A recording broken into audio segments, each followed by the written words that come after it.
Biv Devoe, Mike Bivens, Ricky Bell, Ronnie DeVoe. What's up, fellas? What's up? What up, man? What's up, Memphis? What's the deal? All right, look, man, check this out. Now, y'all been doing this so long.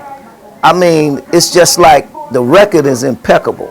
Y'all are like one of the cats that's still on top of the game. Coming off the heels of all the success with New Edition, then the BVD stuff, and then, you know, all the entrepreneurship. Mike, how does it feel, man, to have longevity? Because, I mean, this is just like, you know, incredible. Well, when you got the records, that's really the first thing. But then to get the audience, it all in the audience, man, because the longevity is being able to do the show. The record is radio still playing it today. And then with us, you know, working on our showmanship and just staying active and in the mix, man, it's like you got to fight to keep your name out there, but you got to show and prove when they call your name. So to me, man, it feels good. It's a blessing. And we never take one day for granted, man. So that's why we come through Memphis. We're going to keep coming through Memphis as long as Memphis keeps coming to check us. Well, hey, man, this show is shown in a part of the country that's called the Arcoments, Mississippi, Louisiana, Arkansas. Oh, wow. They don't get to see BVD a lot, Rick, but you guys got like a whole slew of new fans. It's like a real nuance, man, of fans. So what do you contribute that to? I contributed to, you know, from when we first started, you know, when we were first inspired to be in the business, it was just through, you know, through the stage. We love to perform. We put a lot of energy, a lot of effort into our live show. And I think that is what has kept us going, you know, for the last 30 years. Even without having a current record on the radio, people are still willing to pay their money to come fill the seats and buy the merchandise and come party with us, you know. So definitely, you know, it's the grace of God, it's the dedication of our fans, and just our pure love for what we do. Right. It's that word of mouth, man. When that word of mouth spreads, you know, when they come to a Bell Biv Devoe show, when they see the energy, they see that we rocking those dance steps like we did in 1990, no man. doubt. We still looking good. We take pride in, you know, making sure we're in shape and all of the above. When they come to the show, if it's 4,000 people, if it's 10,000 people, when they leave, they telling people, and that word of mouth brings 5,000 people or 15,000 people back the next time, man. And we just love our fans. And speaking of the fans, man, you have a lot to do with the choreography and the dance steps of the group.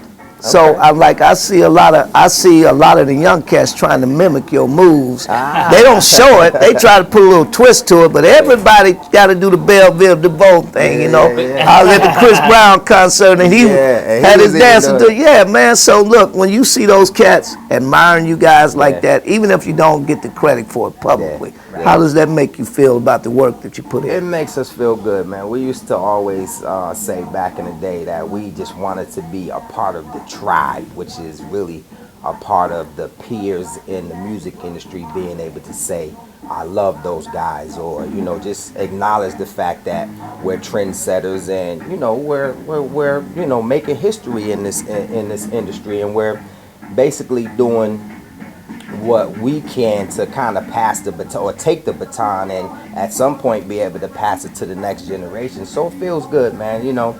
And behind closed doors, a lot of the times, you know, whether it's Chris Brown or it's Usher or Trey Songz or some of the young cats that are out there doing their thing, they're giving us the kudos, you know, behind closed doors. And every now and then you'll read a magazine or see an interview where, you know, they're paying homage to New Edition and even some of the people that came out before us as well. So it feels good to be able to make that history. All right, cool. Now, Mike, back in the 90s, I read a magazine, I can't remember what it was, that named you as one of the most powerful black men in the music industry at one time. I think it had like you, Jermaine Dupri, you were signing a lot of cats, man. So if you had any knowledge to pass on to the cats that's trying to get a record deal today, because the music industry has changed, the record industry has changed a great deal, what would you share with them? Well, I always tell everybody that the best way to teach somebody that maybe didn't go too far in school or, you know, don't have the right lawyer, because you always going to get the lawyer your family tell you about. Always remember, man, is $1. When you step anywhere outside your door, is $1. That's the first time you become an owner. However you break that dollar down from them steps from your doorway makes you the businessman in the music business. You control 100%, and always remember that, and try to give as less of it away as possible along the way, and don't let no one buy into you before you understand why you're taking the money. All right. Well, hey, right here, y'all, BBD, Mike Bivens, Yes. Ricky Bell, Ronnie DeVoe. We about to go see y'all put it down on 25 stage. years, baby. Only like 25 Bell Biv years. DeVoe can do it. I'm Mike Biv. I'm Ricky Bell. And I'm Big Rob DeVoe right here in the tri-state area. What'd you say? Bell Biv It's not DeVoe. only Tennessee, Now you know. Louisiana, Yes. Arkansas, baby. One love.